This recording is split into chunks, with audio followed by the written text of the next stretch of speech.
Good afternoon, and welcome to the GameStop second quarter 2022 earnings conference call.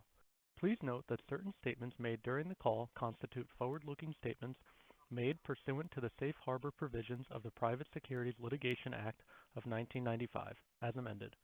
Such forward-looking statements are subject to both known and unknown risks and uncertainties that could cause actual results to differ materially from such statements. These risks and uncertainties are described in the company's earnings press release and its filings with the SEC. The forward-looking statements today are made as of the date of this call, and the company does not undertake any obligation to update the forward-looking statements. I will now turn the call over to GameStop CEO, Matt Furlong. Thank you, and good afternoon, everyone. I want to begin by reiterating the deep appreciation we have for our stockholders' unrivaled enthusiasm, passion, and support. As we work to transform GameStop, these remain unique tailwinds for us, ones we always recognize and value.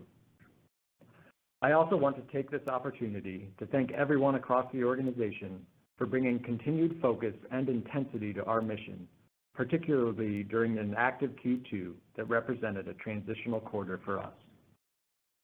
Before covering the quarter's specific initiatives and results, I want to provide a high-level update on where we've been and where we're looking to go as our transformation progresses. When our board began turning over early last year, GameStop was saddled with significant debt, decaying systems, limited employee depth, and a host of other issues. This is why we spent the second half of 2021 and the first half of 2022 making up for years of underinvestment in modernizing the business. The upshot is we now have a more diversified product catalog, strengthened fulfillment network, improved tech stack and e-commerce presence, and fortified corporate infrastructure.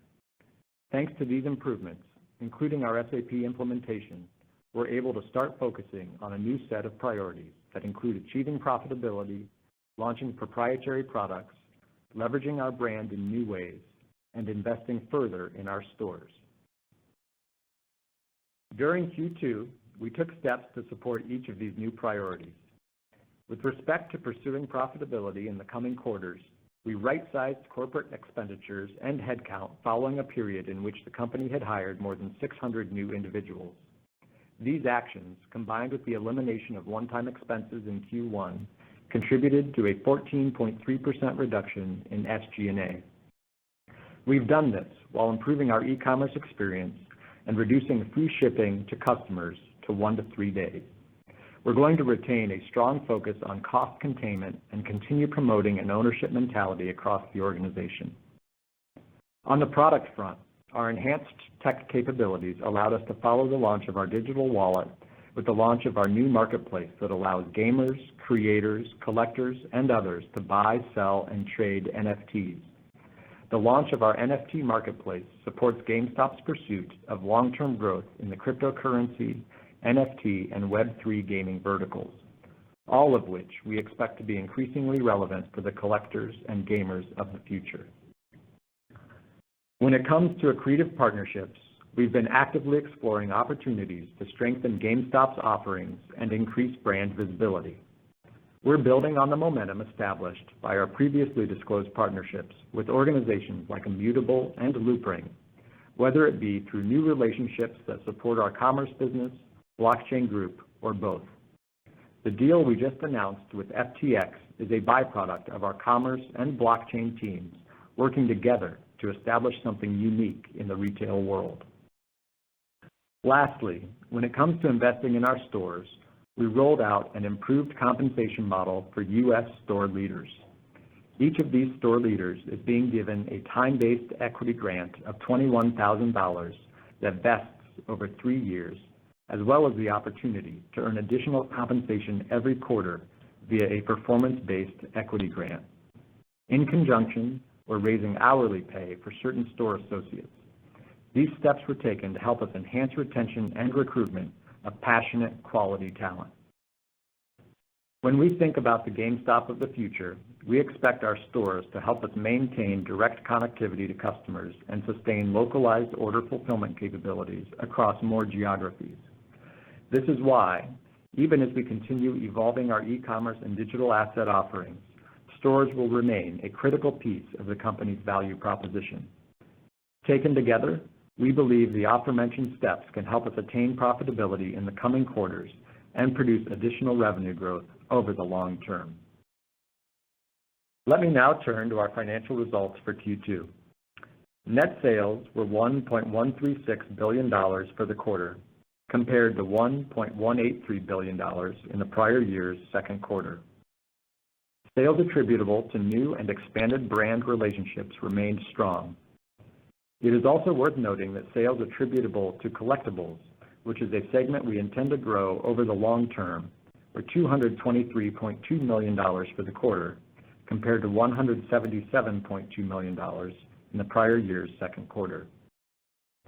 SG&A was $387.5 million, or 34.1% of sales, compared to $378.9 million, or 32% of sales, in last year's second quarter.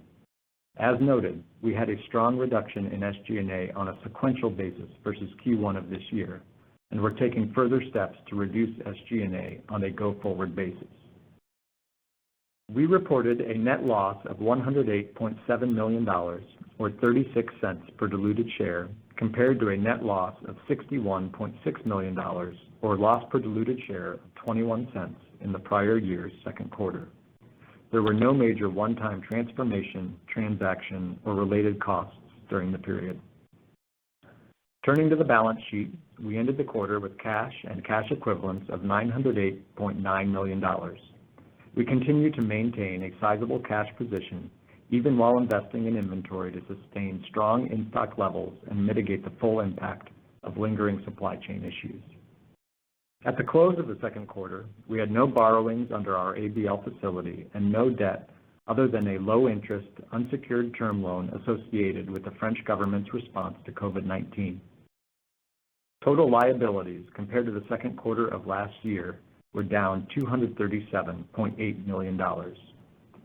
Capital expenditures for the quarter were $20.5 million, up $7 million from last year's second quarter, reflecting investments in our technology and enterprise systems.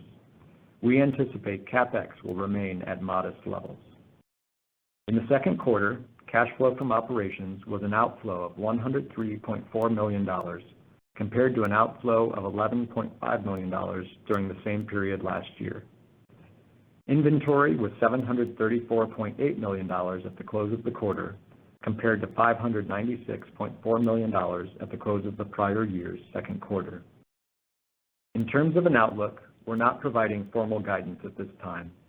It is worth noting, however, that our ongoing engagement with key suppliers is positioning us to receive stronger supply of next-generation consoles in the months ahead. I want to finish by reinforcing that we're working to accomplish something unprecedented in our industry: transform a legacy brick-and-mortar retailer into a technology-led organization that meets customers' needs through stores, e-commerce properties, and both digital marketplaces and new online communities. Our path to becoming a more diversified and tech-centric business is one that obviously carries risk and will take time. This said, we believe GameStop is a much stronger business than it was 18 months ago. I'll leave it there for this quarter. We look forward to driving more progress in Q3. Thank you. This concludes today's conference. You may disconnect your lines at this time. Thank you for your participation.